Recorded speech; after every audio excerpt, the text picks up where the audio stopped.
ৰাজ্যৰ বিভিন্ন প্ৰান্তৰ লগতে আজি পশ্চিম গোৱালপাৰা সমজিলা আগিয়া প্ৰশাসনৰ উদ্যোগত আগিয়া যোগেন্দ্ৰনাথ মেমৰিয়েল উচ্চতৰ মাধ্যমিক বিদ্যালয় খেলপথাৰ প্ৰাংগণত পোনপ্ৰথমবাৰৰ বাবে দেশৰ ৭৬ সংখ্যক গণৰাজ্য দিৱস উদযাপন কৰা হয়। গণৰাজ্য দিৱসৰ কাৰ্যসূচী অনুসৰি পুৱা ৯ বজাত ৰাষ্ট্ৰীয় পতাকা উত্তোলন কৰে পশ্চিম গোৱালপাৰা সমজিলাৰ আয়ুক্ত ঋতুত্তম বৰাই। পতাকা উত্তোলনৰ পিছতে সমজিলা আয়ুক্তগৰাকীয়ে আগিয়া অঞ্চলৰ বিভিন্ন শিক্ষানুষ্ঠানৰ ছাত্ৰ-ছাত্ৰীসকলৰ কুচকাৱাজ আৰু অভিবাদন গ্ৰহণ কৰে।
গণৰাজ্য দিৱসৰ সবক্ষণত বিভিন্ন শিক্ষানুষ্ঠানৰ ছাত্ৰ-ছাত্ৰীসকলৰ দ্বাৰা দেশপ্ৰেমমূলক নৃত্য গীত আৰু সুন্দৰ সাংস্কৃতিক অনুষ্ঠানৰ আয়োজন কৰা হয়।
আজি আমি খুব সুন্দৰভাৱে আমাৰ যি গণৰাজ্য দিৱসৰ কাৰ্যসূচী সেইখিনি পালন কৰিলোঁ আৰু আমি অতি সুখী হৈছোঁ যে আমাৰ আজি গোৱালপাৰাত যিমানখিনি লোক আছে সকলোবিলাক ওলাই আহিছে আৰু আমাৰ যি মাছ ফাৰ্চেই হওক লগতে আমাৰ যি কালচাৰেল ফাংচন গোটেইখিনি সহযোগিতা কৰিলে তো মই ধন্যবাদ জ্ঞাপন কৰিছোঁ আৰু আশা ৰাখিছোঁ যে আগন্তুক দিনবিলাকত আপোনালোকৰ সহযোগিতাত আমি নিশ্চয় গোৱালপাৰা পশ্চিম জিলাৰ বাবে কাম কৰি যাব পাৰিম। এই মুহূৰ্তত অসমবাসীক আপুনি কি ক'ব?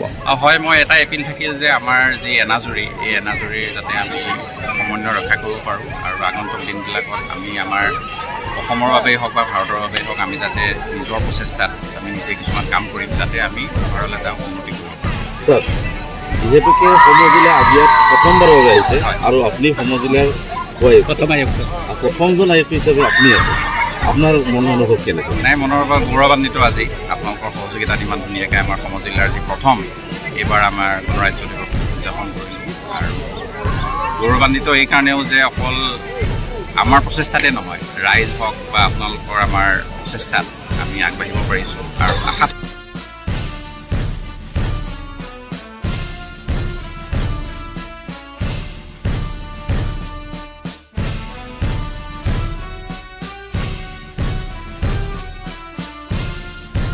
গোৱালপাৰাৰ পৰা উৎপল ৰাভাৰ ৰিপৰ্ট, অসম।